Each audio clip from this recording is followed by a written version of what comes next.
अगर यूनिवर्स के दो विशाल ऑब्जेक्ट्स आपस में टकरा जाए तो क्या होगा? साइंटिस्ट की माने तो इससे एक बेहद ही स्ट्रॉन्ग शॉकवेव क्रिएट हो सकता है और इसका एक नजारा हमें धरती से 73 करोड़ लाइट ईयर दूर एबेल 3667 गैलेक्सी क्लस्टर में भी देखने को मिलता है। आज से करीब 100 करोड़ साल पहले इस जगह पर दो विशाल गैलेक्सी क्लस्टर्स टकराए थे, जिनसे प्रोड्यूस हुई शॉकवेव आज भी इस गैलेक्सी क्लस्टर के दोनों ओर से निकलती हुई नजर आती है। ये वेव स्पेस में इलेक्ट्रॉन्स को नियर लाइट स्पीड से एमिट कर रही है और एबेल 3667 की मैग्नेटिक फील्ड को चीरती हुई रेडियो वेव्स के दो ट्विन आर्क बना रही है। ये दोनों आर्क एक दूसरे से 1.3 करोड़ किलोमीटर की दूरी पर है और 53 लाख किलोमीटर पर सेकंड की स्पीड से मूव कर रहा है। ट्विन वर्ड सुनकर अगर आप इन्हें छोटा समझ रहे हैं तो ऐसा बिल्कुल भी नहीं है। रेडियो वेव्स का एक ऐसा आर्क हमारी मिल्की वे गैलेक्सी के डायमीटर से 60 गुना तक बड़ा हो सकता है, यानी कि करीब 60 लाख लाइट ईयर बड़ा। हम इंसानों के लिए नजारा बहुत ही खूबसूरत है, लेकिन एबेल 3667 में पिछले 20 करोड़ सालों से ये शॉक वेव लगातार तबाही मचा रही है। दोस्तों, हमारे यूनिवर्स के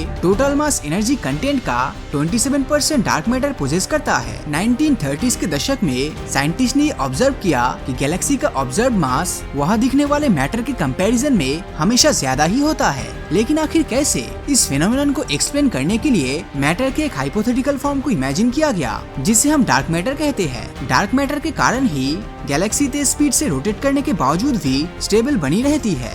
डार्क मैटर को तो हम देख नहीं सकते, लेकिन ये हर एक गैलेक्सी में मौजूद है और कई रहस्यों को छुपाए हुए है। ये रहस्य उस समय और भी उलझ गया जब साल 2018 में येल यूनिवर्सिटी के एक प्रोफेसर ने NGC 1052 DF2 को डिस्कवर किया। धरती से 6 करोड़ लाइट ईयर दूर स्थित इस गैलेक्सी में कोई भी डार्क मैटर नहीं है। 2018 से लेकर अब तक साइंटिस्ट ऐसे कम से कम 7 गैलेक्सीज खोज चुके हैं जिनमें डार्क मैटर के नामो निशान नहीं है। अब सवाल उठता है कि फिर आखिर ये कैसे स्टेबल बनी रही है? हाल ही में साइंटिस्ट ने इसको लेकर एक थ्योरी सामने रखी है। साइंटिस्ट का मानना है कि यह फेनोमेनन सिर्फ डॉर्फ गैलेक्सीज में ही देखने को मिलता है, और वो भी उन डॉर्फ गैलेक्सीज में जिनके आसपास कोई बेहद विशाल गैलेक्सी है। इन गैलेक्सीज के आसपास की डॉर्फ गैलेक्सीज के डार्क मैटर को अपने में मिला देती है, लेकिन इनकी ग्रेविटेशनल इन्फ्लुएंस में ये डॉर्फ गैलेक्सीज बर्बाद नहीं होती और स्टेबल बनी रहती है। दोस्तों, क्या आप जानते हैं कि हमारी बॉडी में करीब 3.8 ट्रिलियन सेल्स मौजूद है? ये मिल्की वे में मौजूद तारों से 100 गुना ज्यादा है और ऑब्जर्वेबल यूनिवर्स में प्रेजेंट गैलेक्सीज से 20 गुना ज्यादा।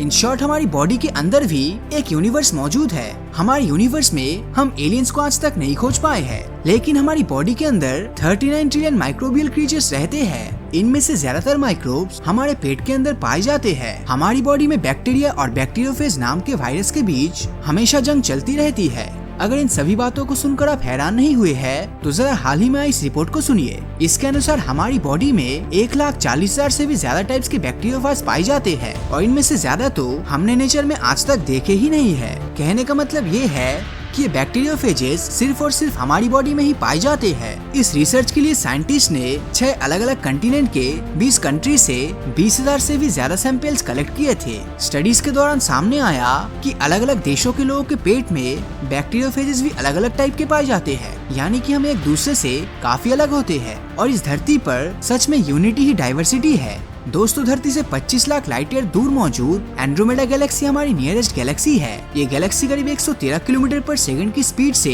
मिल्की वे की ओर बढ़ रही है। साइंटिस्ट मानते हैं कि आज से 450 करोड़ साल बाद एंड्रोमेडा मिल्की वे से टकरा जाएगी और ये दोनों गैलेक्सीज आपस में मिल जाएगी। लेकिन अब सवाल उठता है कि अगर हमारा यूनिवर्स एक्सपेंड कर रहा है और सारे ऑब्जेक्ट्स एक दूसरे से दूर जा रहे हैं, तो एंड्रोमेडा गैलेक्सी हमारी तरफ क्यों आ रही है? आपको बता दूं कि सिर्फ एंड्रोमेडा गैलेक्सी ही नहीं, बल्कि धरती से 5 करोड़ 30 लाख लाइट ईयर दूर वर्गो क्लस्टर में मौजूद कई गैलेक्सीज भी मिल्की वे की ओर आ रही है।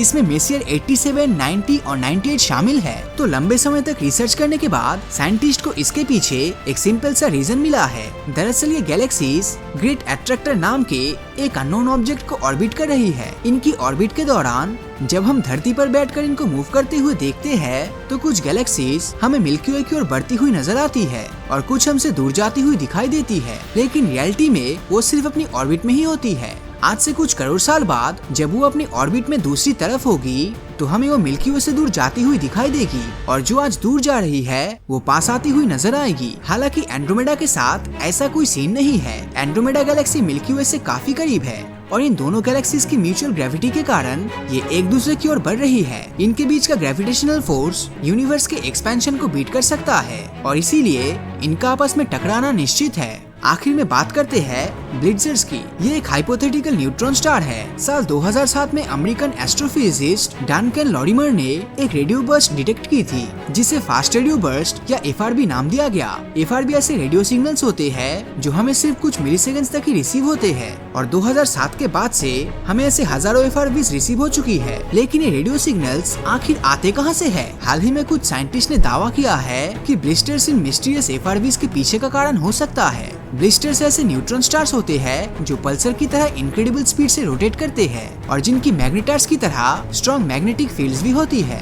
ये न्यूट्रॉन स्टार्स ब्लैक होल में कन्वर्ट होने की एक लिमिट पर होते हैं। जैसे ये अपने अंदर के मैटर को कंज्यूम करके स्टेबिलिटी को लूज करता है, इनका सेंट्रीफ्यूगल फोर्स खत्म होने लगता है और इनका सेंटर कोलैप्स करके ब्लैक होल में बदल जाता है। साइंटिस्ट का मानना है कि FRBs इसी दौरान ब्लिस्टर से रिलीज होती है। वैसे आप इसके बारे में क्या सोचते हैं? अपनी राय नीचे कमेंट करके जरूर बताएं। और अगर ये वीडियो आपको अच्छा लगा हो तो इस वीडियो को लाइक और अपने दोस्तों के साथ शेयर करना मत भूलना। और अगर अभी तक आपने हमारे चैनल को सब्सक्राइब नहीं किया है तो सब्सक्राइब करके नोटिफिकेशन बेल को ऑन कर दीजिए, क्योंकि मैं ऐसे ही वीडियोस हर हफ्ते लाता रहता हूँ। तो मिलता हूँ आपसे अगले वीडियो में, और हमेशा की तरह थैंक्स फॉर वॉचिंग।